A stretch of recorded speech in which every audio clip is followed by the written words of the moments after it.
नमस्कार, KP express में आपका स्वागत है और आपके साथ मैं रेबिका कोटी। आइए देखते हैं अब तक के मुख्य समाचार। बीदर जिला Humnabad sub division Chidguppa taluka police द्वारा सड़क यातायात जागरूकता कार्यक्रम। अल्पसंख्यकों को अपने लक्ष्यों का प्राप्त करने के लिए तेजी से बदलती दुनिया के अनुकूल होना चाहिए, बसवराज बोम्मई। बजरंग दल कार्यकर्ता हत्याकांड, कोर्ट ने 10 आरोपियों को 7 मार्च तक पुलिस हिरासत में भेजा। हिजाब मामले की सुनवाई कर रहे हाईकोर्ट के जज के खिलाफ टिप्पणी करने वाले अभिनेता चेतन कुमार को मिली जमानत। कर्नाटक राज्य में कचरा निपटान को संबोधित करने के लिए ठोस कदम उठाने की जरूरत है, एनजीटी की कर्नाटक समिति के प्रमुख। 27 फरवरी से फिर से शुरू होगी मेकेदातु पदयात्रा, कांग्रेस नेता सिद्धरामैया।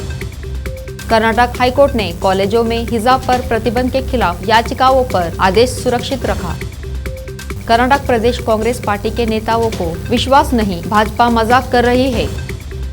दिल्ली में पिछले 24 घंटे में कोरोना के 460 केस, 2 की जान गई।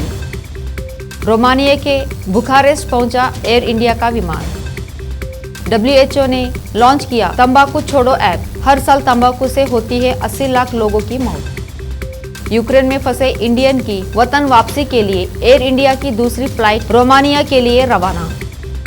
फिलहाल जेल में ही रहेगा सीएम चन्नी का भतीजा, अदालत में 10 मार्च तक बढ़ाई न्यायिक हिरासत। यूक्रेन में फंसा भारतीय चेस चैंपियन, कहा अपार्टमेंट में अकेला हूं, नहीं पता आगे क्या होगा। यूक्रेन से भारत लौटने वाले बिहार के लोगों की यात्रा का खर्च उठाएगी नीतीश सरकार। यहाँ इतिहास में पहली बार है जब पाकिस्तान में 2 हिंदू अधिकारियों को सेना में लेफ्टिनेंट कर्नल के पद प्रमोशन दिया गया है। युद्ध यानी नुकसान ही नुकसान, भारत को भी 1 लाख करोड़ की चपत लगेगी, घरेलू महंगाई भी बढ़ने की आशंका। जम्मू कश्मीर में अब ड्रोन से हथियार और केमिकल भेज रहा पाक, दिलबाग सिंह ने कहा हर नापाक साजिश होगी नाकाम। केंद्रीय विद्यालय में दाखिला नियम बदलने का विरोध शुरू, पेरेंट्स बोले जाएंगे कोर्ट। यूक्रेन पर हमले के बाद अब फिनलैंड को धमका रहा रूस, नाटो की सदस्यता को लेकर दी चेतावनी। रूस का यूक्रेन के नागरिकों पर हमला नहीं करने का वादा, लेकिन पश्चिमी मीडिया का दावा अलग। ब्रिटेन के वंडीगटन में होने वाला यहां सैन्य कार्यक्रम 6 मार्च से शुरू होकर 27 मार्च तक चलेगा। ब्रिटेन की रॉयल एयर फोर्स के अलावा सऊदी अरब, बेल्जियम और स्वीडन भी शामिल होंगे। रसिया यूक्रेन वार, यूक्रेन में फंसे झारखंड के लोगों के लिए हेल्पलाइन नंबर जारी, फोन कर ले अपनों की जानकारी। यूक्रेन में फंसे भारतीयों को बिना बताए सीमा पर न जाने की सलाह, जारी की गई एडवाइजरी।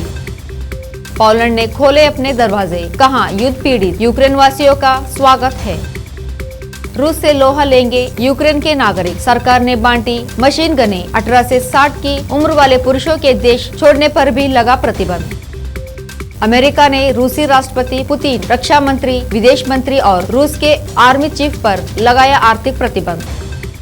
रूस से युद्ध के बीच यूक्रेन को अमेरिका से मिलेगी 2600 करोड़ की सैन्य मदद, जेलेंस्की ने ठुकराया देश छोड़ने का प्रस्ताव। यूक्रेन संकट पर पीएम मोदी की अध्यक्षता में CCS की मीटिंग, पूरे घटनाक्रम पर भारत की पैनी निगाहें।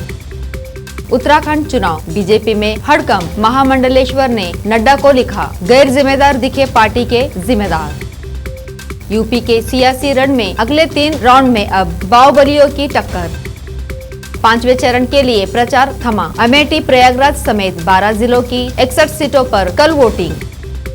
यूपी इलेक्शन, जब बीजेपी की रैली से लौट रहे लोगों ने प्रियंका गांधी संग ली सेल्फी, मांगा ब्रेसलेट।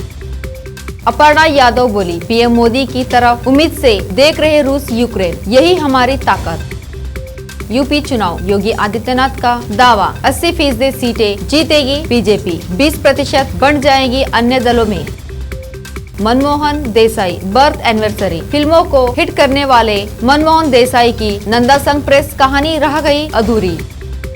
गंगूबाई काटियावाड़ी को लेकर बदले कंगना रानौत के सुर, आलिया भट्ट का नाम लिए बिना की तारीफ। आलिया भट्ट स्टार RRR को मिली नई रिलीज डेट, कार्तिक आर्यन की भूल भुलैया 2 के साथ होगी भिंडर।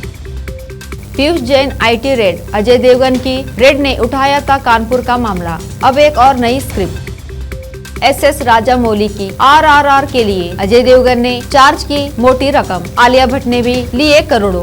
केपी एक्सप्रेस में आज इतना ही। बाकी खबरों के लिए देखते रहे केपी न्यूज 24/7। धन्यवाद।